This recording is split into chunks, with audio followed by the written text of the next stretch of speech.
Hey everybody! I don't know what time it is there, but it is. What time is It is now 10:23. it? So that means it's noon there. So today we bring to you again Teen Monk, and we're talking about conflict in a marriage relationships. He says that there are so many conflicts that people deal with in the marriage and in relationships that a lot of people really don't deal with. So today we're going to talk about conflict in the marriage. Hold on, let us set up.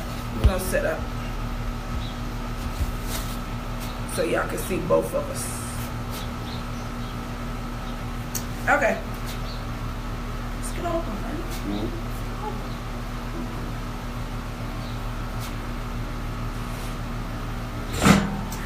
Hey, Kiatus. Lady Hayes. Hello, Ray. Hello, Mia. Hi, Jonay. God bless you, Lady Rainey. Okay, so today we have again. What's going on, good Pete?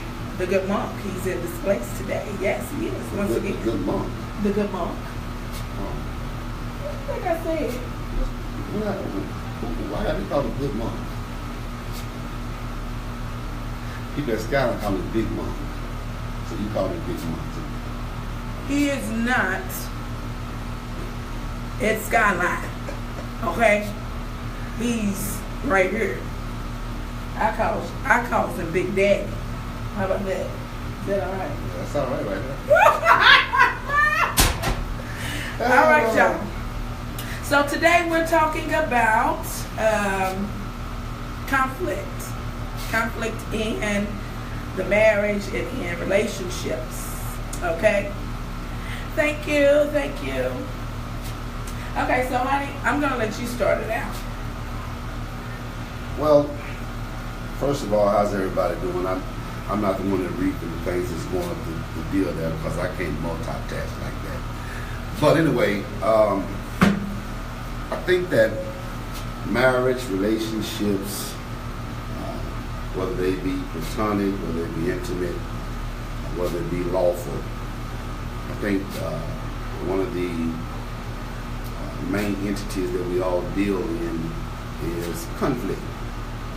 I literally just had a family meeting with my family because we're doing a healthy church series at the church. I mean, a healthy church, not just in the sanctuary, but also on your job, in your family, relationships, with children, whatever. And so in order to teach that, I had to make sure that I started with my own family. The reason, and one of the things that came out in the family meeting was there were conflicts that you didn't even know about. I mean, the reason why some breaches have come along in the family, or why you don't talk as much, or you're not as happy with one another as you used to be because there are some conflicts. And so with that being said, my wife asked me about talking about marriage, relationships today. I said, the elephant that's in the room, conflict. Let's be honest, you all. Somebody called. Statistics says this, that many marriages that end, that actually have been over half the time you stayed together. In other words, if you married 8 years and you get a divorce, then your marriage was really over 4 years ago because the conflict came in and ate it up.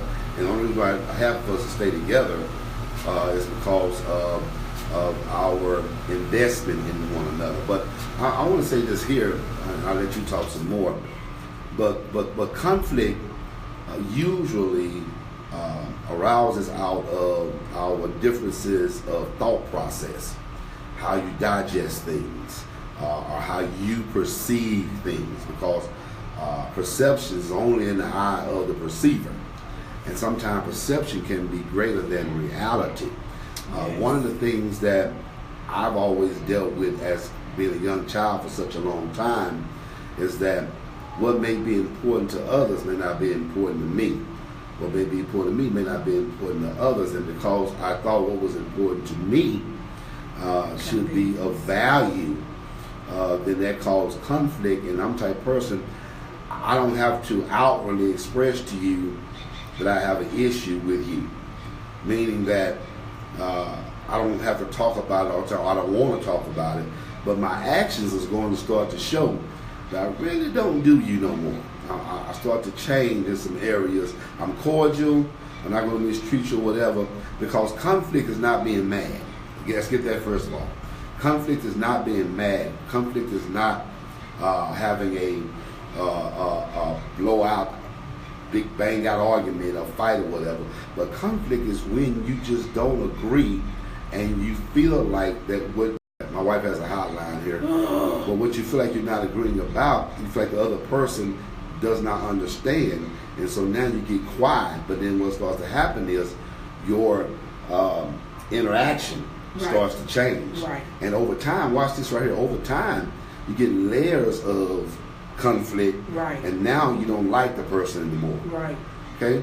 I tell people, and it's a difference, y'all. It's a difference between liking somebody and loving somebody. Yeah, just because you love them don't mean you like them. Yeah, because and let me interject here, just on this part.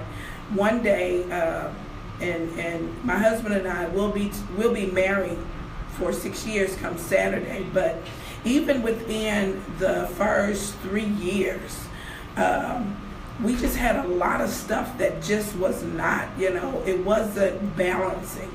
And so, like he said, the interaction will start to change. Even though you're not saying anything, you'll just start doing stuff differently. And so his question to me one day, we sat down, and this is something that a lot of us as African American couples don't do. We don't sit down to talk about what's actually going on with our relationship.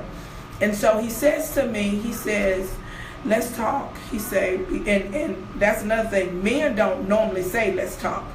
But that's when you know that you have someone that really cares about you and really loves you.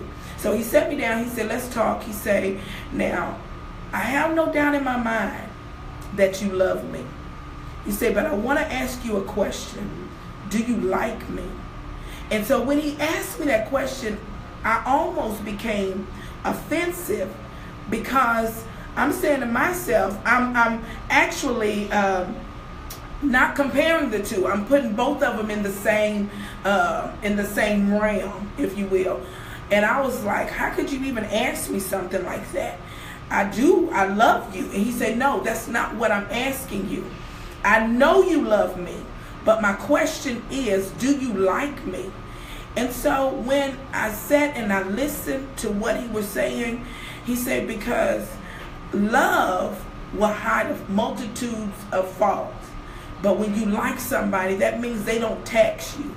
When you like somebody, you want them to be around you. When you like somebody, you want to spend the time with them. You want to spend quality time. And you can sit in a room and never say a word when you like somebody, but you're still communicating because you like them and you want to be in their presence. And so I wanted to just kind of interject there and let them know there is a difference between loving somebody and liking them, because at the end of the day, if you don't like them, you don't really want to be around them. You love them, but if you don't like them, you just don't want to be around them. Well, Snow Patrol, my favorite song that I actually sent it to you when we were dating. I said, the song said, would you lie here if I just lie here? Would you just lie here and forget the world? In other words, if I don't do nothing fantastic, if I don't do nothing that's extraordinary, would you still want to be around me? Right.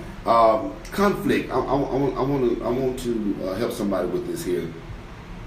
There are two main reasons conflicts usually come against marriages or relationships or whatever. Number one thing is because two people start to go in different directions. And when you start to go in different directions, now you have other people that get involved because you're trying to prove, and women and men both do it all the time. I do it, you do it. Right. You call your best friend and tell on me and say, and so on, so on, so. But you're not really telling me what you want her to do is agree with you. Right. Because that's a conflict. Same thing Right. I can do. I call my best friend, my brother from another mother, Charles Gates, and say, blah, blah, blah, blah, blah, blah. I'm not really wanting him to tell me what to do. Right. I just want him to say I'm Agree. right. Right. You know what right. I'm saying? To agree. Right, to agree with me, so I have some type of validation on my side. But I want to say this right here. Marriages, let's go with marriages, because I'm not going to deal with the phone fail. I'm not going to deal just with relationships. We need a production company. I'll go back to that. But I want to deal with marriage. I want to deal with marriage. One of the greatest conflicts, one of the greatest, we're going to get it I'm right sorry, now. y'all. I'm One sorry. of the greatest conflicts in marriage is finances. Yes. I do agree. Mama would tell you where there's no love, where there's no money, there's no happiness. There's no honey. Well, see, and that's wrong. See, we got a conflict now. I understand, women, you all have the $1 million wound. We get that. do. We understand that. But if we go biblical, Right. you're not to withhold That's that right. from That's me. right. Because just our on your body. own accord. That's right. Our Because body your does not belong to us. Exactly. That's right. And That's vice right. versa. That's right. But That's right. but many times conflicts start with finances. And as my wife was saying, learn how to sit down and figure out what the small picture is as well as the big picture. Let me help y'all with something. Stop when you are doing something that is of pertinence. Stop using devices to do it. Write stuff down with pen and paper. Yes. That way it will make more sense. Y'all can look at it together and decide what the pros and the cons are with your finances. Number 2, stop when you do have conflict. Stop texting one another, trying to argue through text, because why? Your reading comprehension is always going to be different from when you're sitting talking with somebody and you see their reaction when something comes out of their mouth. That's free for you right there. Yeah, because let me say this, and let me interject. Our biggest falling out is because, and listen to this, my husband is so intellectual. And so our conversations, when we start arguing, we have heated fellowship. Okay, when we have heated fellowship, sometimes our conversations are so intense. And somebody can take that to your marriage, and when y'all, I'm not gonna argue. No, we're Right. not arguing. We're just having heated Right, fellowship. we're just having heated fellowship. We're not It's arguing. okay. We're gonna love each other as soon as we get through Exactly. this. As soon as we're done, it's over. But this is the one thing that I want to say. My way of communicating with him without him talking back is through text message. That's how I can get everything out that I need to say, because if he's sitting in the same room, I tell him this all the time. Honey, your power, the power that you carry, it comes into the room and it takes over the entire atmosphere, which leaves me out here by myself, because I now cannot communicate with you clearly the way that I want to, because the power that you carry, which is a good thing, ladies, the power that you carry, it takes up the room, and I cannot communicate with you the way that I desire. So I text him. However, texting is almost like a letter. It's like a letter, depending on how you do it, okay? But he would much rather for me to write it down. Yeah, I'm going to get to that in part of this, so you kind of getting ahead of me. a little Okay, bit here. I'm sorry. But I got to go back Don't to text, finances. I yeah. got to go back to finances, though. Women,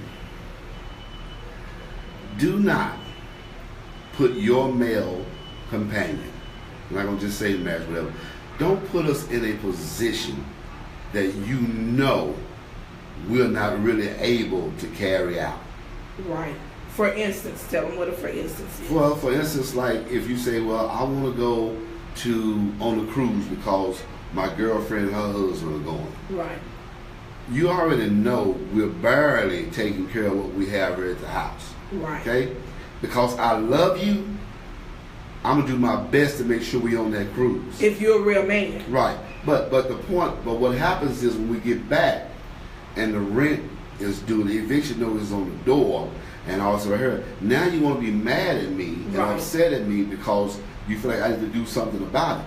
Well, I was trying to tell you we could afford it for themselves. Right. That's Right. why I say you have to sit down, put everything on paper, and say, okay, what can we afford? We might can't afford to go to the cruise with with Bobby and Sarah, but hey, Right. Bobby and Sarah, we don't mind going to Hot Springs, Arkansas Right. in July if y'all want to go. Right. You know what I'm saying? It's Right. okay. See, conflict, as I told you, I was not about arguing, it causes that. Yes. But conflict comes out of, and somebody said earlier about communicating. Watch this right here, you all. Communicating is not always effective when it's verbally. Right. Some communication that when you do without verbalizing it also is more effective. Let me help you women. Yeah. Those of you all who have a man that may be carrying most of the weight financially or whatever, if he asks you, hey, honey, I'm hungry, I'm so and so, this is what things we deal with right here. I said, honey, fix me a sandwich. And I hear a sigh behind it. Well, that's a conflict. Be comfortable. It does not matter. I just got in from 13 hours of cutting hair, and all I want you to do is fix the sandwich. She gets up and do it, but I heard the sigh behind it because you was comfortable, you was whatever you was doing, whatever. Now the conflict starts. So watch this right here. Now I don't want to ask you to fix me the sandwich no more. I'm not gonna ask you again. Real men will say, okay, you know what? I never asked you that again. But now what starts to happen now, when you need and something needs to be done, our immaturity sometimes can step in and say, you need to fix the sandwich. So why should I worry about if your nails get done? But that's not you. Well, I'm just saying I have to fight against it though. Right. Seriously. Right. Because now that's a conflict to me. Okay? Secondly, if the next thing is this right here. Compliments. Yes! Compliments. Let's go there. People think compliments are not a big deal in relationships. Yes, it is. I told y'all yesterday the reason why many people cheat is because one won't, one will. If someone's Tara's a hater.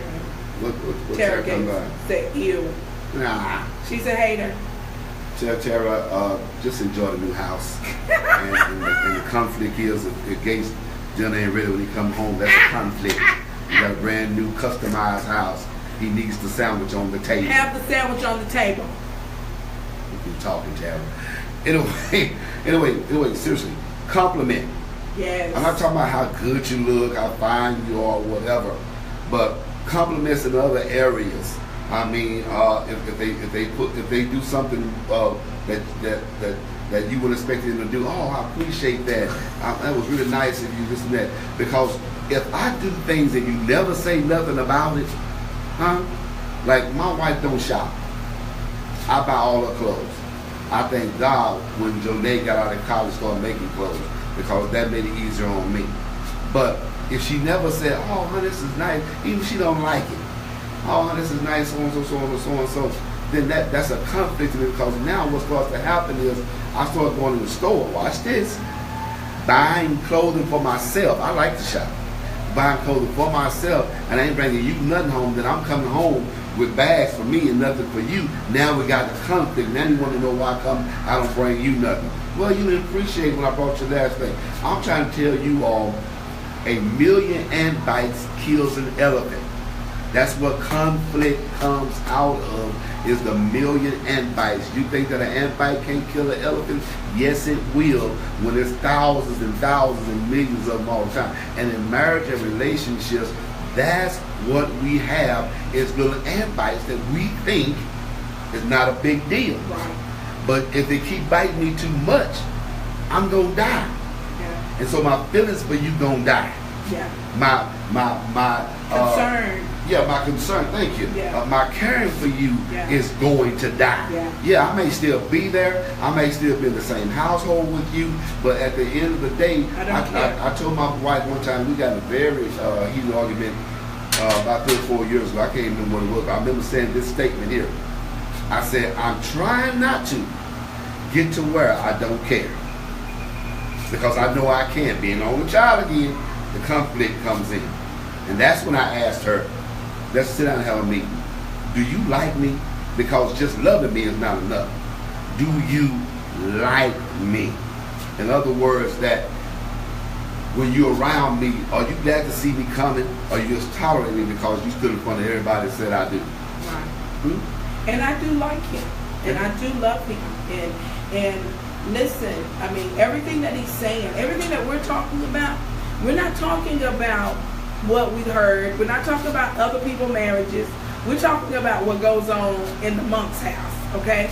And so we're talking experience. This is stuff that we have not even mastered, but we have learned how to go through some things and deal with some things. But at the end of the day, the one thing that we had to realize and understand, and it was that day that he set me down, that I had to realize that, okay, I'm slipping.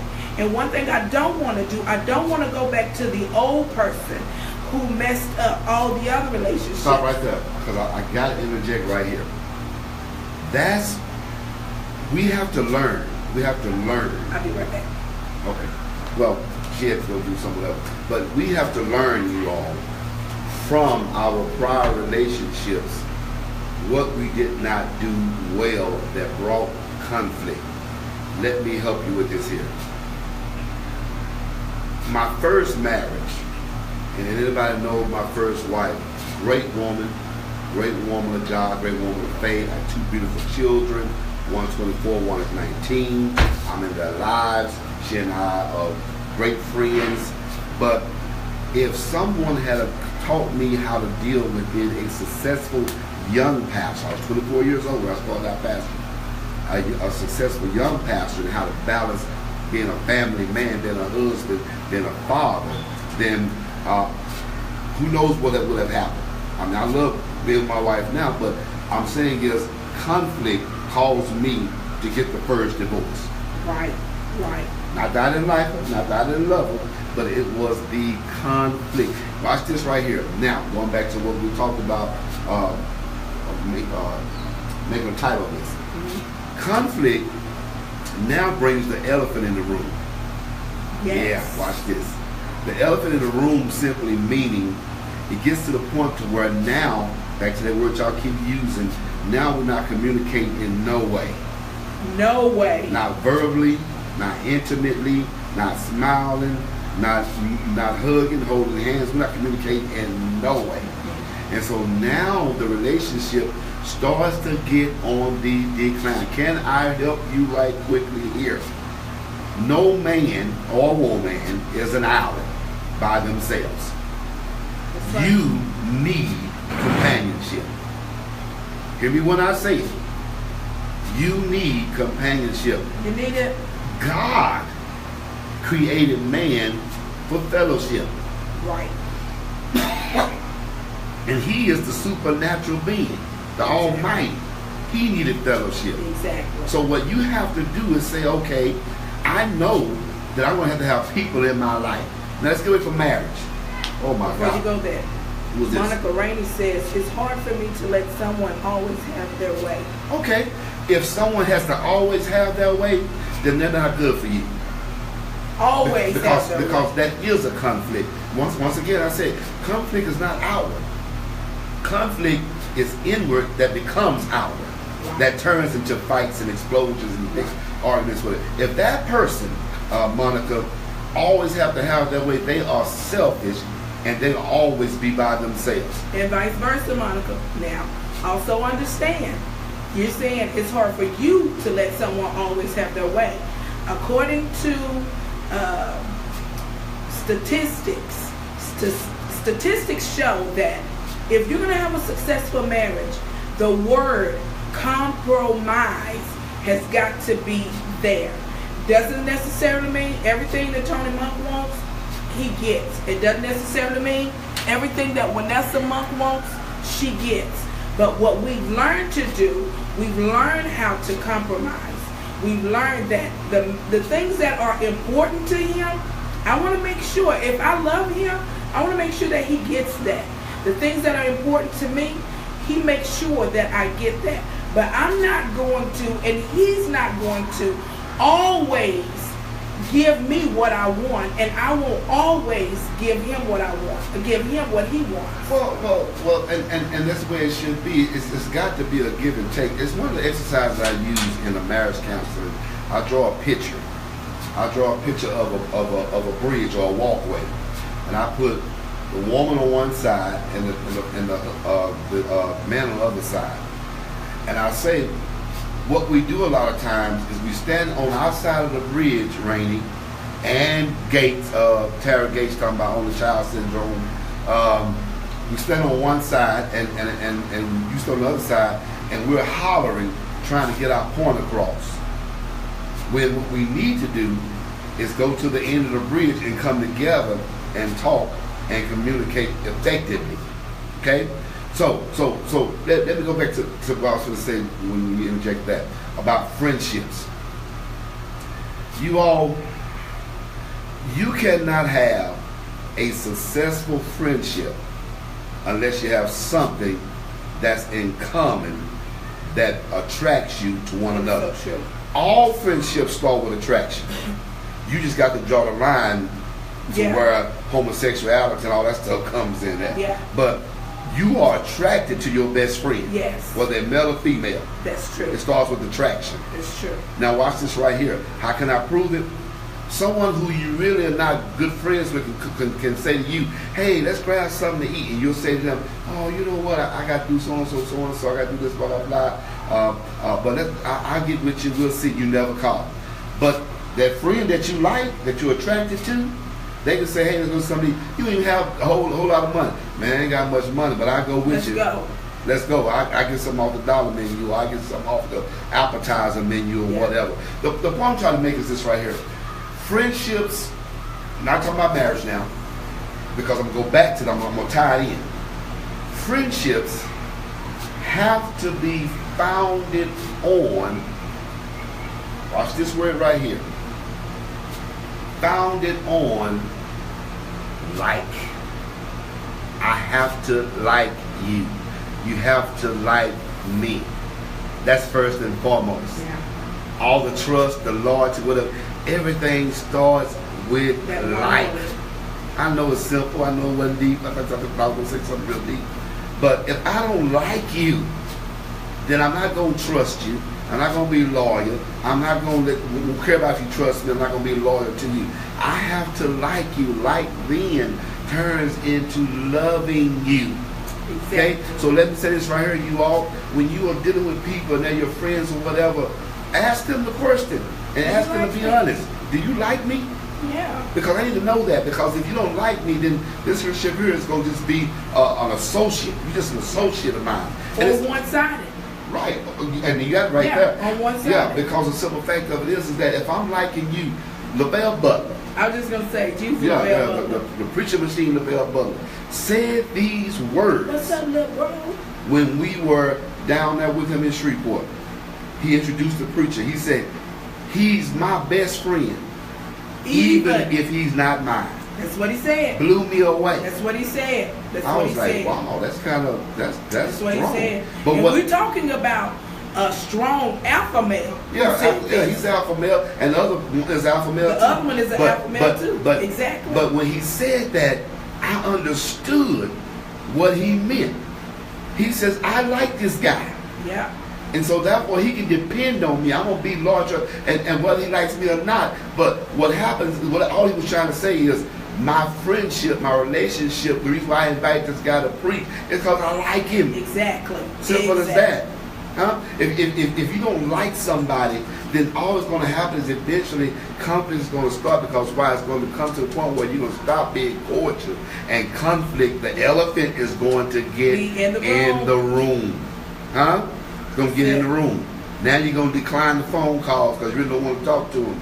Yeah. Now you're going to become separated to the point to where they wonder where you are, why you ain't called. Because they still like you, but you ain't liking them. But I tie that back into marriage. People, the reason why I come when else that I do well is because we are friends. For real. Hear me when I say that. He makes me laugh. We are friends. Yes. First and foremost. I believe that for any reason, God forbid, we became divorced, I still would like her as a friend. Yeah. Because I just like her. Yeah. That's all it boils down to. And so I know you're saying, well, that ain't really deep, Monk. I'm trying to tell you, it is the beginning of conflict when you don't like one another. Sit down with your husband. Yes. Sit down with your wife. Yes. Sit down with whoever and say, hey, I just want to know, do you like me? Yes. Fred Hammond has a song. Go look it up. Huh? He's asking God. He asked God, do you like me? Or I know you love me. Yeah, but do you like me? And that's strong. Yeah. Because God loves all of us. Yes. But do he like us? Yes. Do he like you? Yes. Because at one time, God didn't like David. Yes. Oh, yeah. Preach, man. Huh? Preach. And so he sent Nathan to David's house to tell David why. Yes. And that's why David wrote Psalms 51. Yes. David had a one-man's revival in Psalms 51. Go read it. He has God do 9 different things to him. That's it. Because he said, against you and you only have I sinned. I know that you chose me. I know that you gave me the right to be king. But right now, I was realizing you don't even like me right now. Right, exactly. So what I'm saying right here today, you all get it, understand this right here. The elephant in the room is we have to start liking one another in our marriages. Now watch this right. You say, okay, now I'm going to give you tidbits. How do I... Is this my little segment? I'm going to talk a lot, but once you get me going, yeah, you want to talk something? Go ahead, and I'll just interject in Oh, places. okay. Yeah, you're doing so good. No, I'm just really, when you get me going, I really want to help somebody because I know I've been here. Exactly. When you decide to deal with somebody, is that where I was going? Yeah. You know, I got short-term memory loss. Yeah. Okay. When you decide to deal with somebody, you have to ask yourself, what do we have in common? Oh my God. That's going to draw me to them and keep me liking them. You all stop marrying because the sex is good. Yes. It's not going to last. Because I can help you with that, you know, being in the hood or whatever. There are prostitutes that men, you know, barbershop country club, old men coming there with their prostitutes to get their hair cut. And sometimes we joke with it, be like, boy, look at that prostitute. He said, because I like what she does. I mean, even he say, I'm paying my money, but I like her. She's a prostitute. She's going to go for the next guy, get me caught the next guy, but I like her. So I brought her with me to get a haircut. Yeah. Yes. Yes.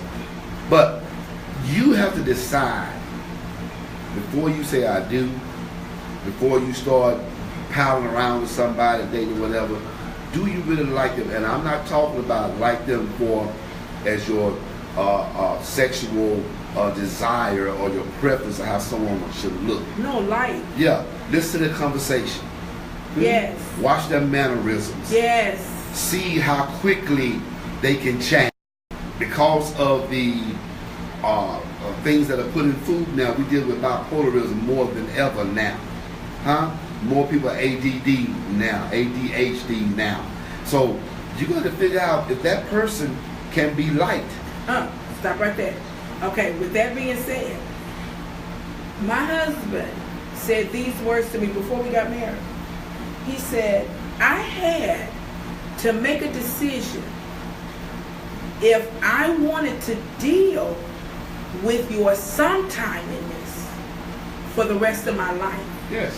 When you like somebody, you will make a conscientious effort and really an emotional suicide to yourself. You'll put your own emotions to the side to say, you know what, I like this person so much that my feelings, what I feel, it don't even matter. I want to be around this person, not because of the sex. Let's make sure that we put this out here. It's not about the sex. Sex did not attract us to each other. What attracted us to each other was the fact that we had something in common. I was a pro at that by the time I was 34 years old. I didn't need to be taught how to do sex no more. Exactly. No. We had some things in common. We enjoyed conversation. We had things that we like to do. Again, if you can sit in a room with your companion and never say a word, do you not know I am at my most happiest when he is on the couch looking at TV, I'm on the love seat looking at TV and not saying a word, but we are looking at TV together. That is the most unadulterated communication that one can have. Exactly. You don't have to always verbalize everything. I mean, when you talk too much, that causes conflict too. Yes. Because actions speak louder than words. You're trying to talk a good game, but the way you're acting, it ain't adding up. Exactly. And that causes conflicts in marriage and relationships as well. I'm going to say this, y'all. I'm going to get off here because it's getting hot out here on this patio. I think it's about 100 degrees in Las Vegas today or something like that. Yeah. But watch this here. When people come in contact with each other, this is how I'm going to save you from having to have so many emotional conflict issues in your life. You already know if that person is your cup of tea. Let me say it again. Stop allowing yourself to have emotional conflict trying to fake the funk. Everybody is not meant to be marriage product. No. Hold on. Everybody is not meant to be your friend. No. Some people just there for a season. And so with that being said, learn to trust yourself when you come in contact. I don't care who they are. I got pastors that are big time pastors. They got large congregations, this and that. I don't like them. I know them. They respect when I see them. I respect when I see them. But I don't like them. So I don't bring them to preach for me. I don't go preach for them. But when I see them, we cool. It's okay. Yeah. It's okay. You know what I'm saying? Yeah. Because the fact of it is, I don't feel like worrying with that. Right. Because I already picked up for some reason we're not going to do well together. We all start off good. Huh? Take it out of the preaching world. Just take it to your own everyday life, on your job or whatever. Don't fake the funk. Right. If that person not your cup of tea, be cordial and go on. Don't try to be nice because you think that's what you're supposed to be. Because if you don't like whatever, now that's another headache. Now it's emotional suicide you're going to have to commit down the road when you say to yourself, no, I just can't do that. Yeah. And now you being funny. Yeah. No, you put that on yourself. Yeah. Because you already knew from the get-go you really didn't like them. And listen, if you're silly already, and I'm not being funny when I say this. Oh, you saw me? When you silly already,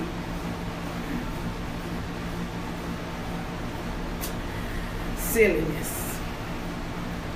When you're silly. When you're silly and you know that you cannot trust yourself. Wow. That's good. You have got to make sure that whoever you let in, they can deal with your silliness. I'm so serious. Because everybody cannot deal with your silliness. And you don't need to hurt people because you're silly. I'm telling you, I'd much rather, my husband will tell you now, I can sit in our home and not say a word and do anything with no one. I don't have to. Y'all, it's not the fact that I don't like people. I don't like myself with people. I don't like how I treat people. So when it's time for me to be in the midst of people, God, the Holy Ghost, keeps me, makes my flesh die, where I'm able to be around people and around them for real. I'm not around them as faking. I'm not faking and shaking. Hello? No, what I am doing, I'm protecting people who are around me from being who I am. Because honestly, it is the way that it is. At the end of the day, when you know that you have not been delivered from past hurts, when you've not been delivered from things that have caused you to be angry and to have rage, when you have not been delivered from those things, you now have to protect the people who are around you. And when you know that you are in a funk, don't go outside. Don't go out and cause somebody else's life to be contaminated because you're walking around in contamination. So I'm saying, every time I go out, y'all, I'm telling you, before I go and connect myself with anybody, I have to pray that God will clear my mind, that he will heal my heart of anybody that may even be around me that don't care anything about me, or that I don't care anything about. But let me help you where that comes from, and this is for whoever else may deal with this. That comes from when you were outgoing, when you were loving everybody, you got hurt somewhere. Exactly. And so now you have put this protected guard up, and now it causes you now to be bitter. Right. And it's not good. And I pray for you for that. Seriously. Amen. I mean, that's a real deal. Amen. I pray for you for that, because God has so much greatness in you, Lord. And the bitterness cannot supersede that. Amen. You know what I'm saying? And I try my best. I don't always bring it to you or whatever, because I know what I know who I got when I got it. Amen. Okay, I know Amen. you were damaged goods, but thank God, as the great Tafari Johnson said, damaged goods does not mean you don't still have value. Amen. So with that being said, you all, everyone deals with issues or whatever, but I'm saying to you, conflict can be resolved by simply sitting down, communicating with that person where you are. That person, whoever you are communicating with, let them be trustworthy, that they won't take it to always use against you. See, sometimes you have to deal with somebody who's outside of the conflict, so you'll know how to present to the one you're having conflict with. Right. That's why counseling is important. It really is. That's why counselors make so much money, because they show you how to do it. But back to the letter writing thing, and I'm really going to be done now because it's getting long. Women or men, if your spouse or your friend or your significant other, whatever situation it is, can't seem to verbally understand where you're coming from, write it all in a letter, pen and paper, not text, not email. Write it down. I'm going to tell you something about people. People will read a letter 15 times just so they try to understand what you're saying. They may not understand it all, but I guarantee this right here, they're going to know what you said. They're going to know. They're going to know what you said. And real quick, the first time he ever wrote me a letter, man, it blew me away. We couldn't talk. We just could not talk. And he wrote me a letter. And y'all, I'm talking about this dude right here, Tony Monk, the big guy. He wrote me a letter. And it wasn't long, but what he said in that letter touched my heart so deeply that it immediately made me change. So dudes, all of you out here, all the strong guys, alpha males, don't ever get too high and mighty and too strong to where you think you cannot, especially if you want your marriage, if you want the relationship that you're in. Don't ever think that you cannot get low and write your girl a letter. Tell her your heart. Give her your heart. And let her know. Because that day, he told me these words. He said, I love you so much, but I'm almost at the place. Now listen to this, to where I don't like you. And y'all, that hurt me to the core. that hurt me to the core. I love you so much, but I'm almost at the place to where I don't like you because you're not the person that I married. I don't know what has happened. We need to talk about it. And y'all, when he wrote me that letter, it took me a while.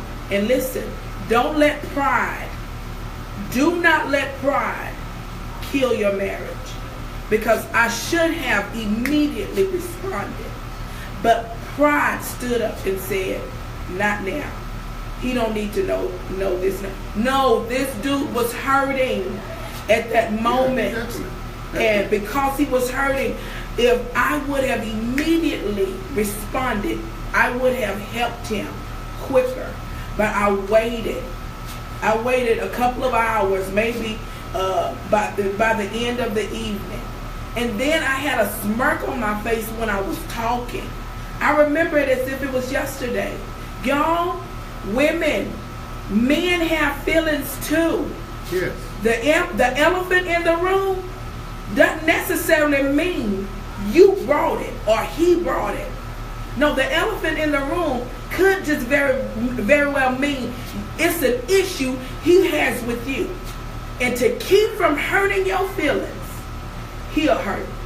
Yeah, definitely. You know, Music Soul Child, I ended with yesterday. He had another song that everybody loves this song. It's in love.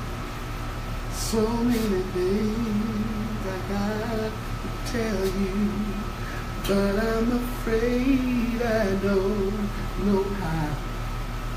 Cause it's a what? Cause it's a possibility that you look at me different in love. So all he was saying right there, y'all, was I can't give you all of me because if I do, man, it's going to cause conflict because I don't know if you're going to treat me right or not. What am I trying to say to you all day? Hey, the elephant is in the room in your relationship, your marriage. Fix it. Stop. Get him out the room. Fix it. Sit down and say, hey, listen, do we like each other? Let's just start there. Do we like each other? Yeah. We go from there. Yep. And don't be surprised if they say I don't like you. Yes. And say, well, okay, how can we fix that? Yes. Do you want to like me again? Yes. Yes. In other and words, fix it. In other words, have you seen my baseball? Hey, y'all, let me pray for y'all. And get out of here. My mama called. They ready to hit the strip or go to Bellagio or something they're talking about. Anyway, dear God, right now we thank you, for this session, oh God. Thank you for sharing it with your woman of God that does it every day. I think y'all have a chance to do some of it today and yesterday, oh God. God, I pray, oh God, for the mindset of every individual that came on. I pray for their marriage, relationship, friendship, relationship with their siblings, with their children. Oh God, that the elephant that's in the room, oh God, he can be dispelled, amen, through the communication, the godly communication of God. God, hoping something we've said will open up new lines of communication for people that are seeing this video, oh God. And I ask right now, God, most of all, oh God, that we know that you like us. Yes. We know you love us. You sent your son to die Yes. for us. Yes. But we want to know, God, do you like us? Yes. And if you like us, oh God, Like us. then we know we can be liked by others as well, oh God, and we can like others. In the name of Jesus. In the name of Jesus. Amen. Be good Pete. Be good, y'all. We love you. We'll see you tomorrow. I don't know what he's going to come up with. I'm putting it on him this week. I love you guys. But who said that tomorrow? Oh.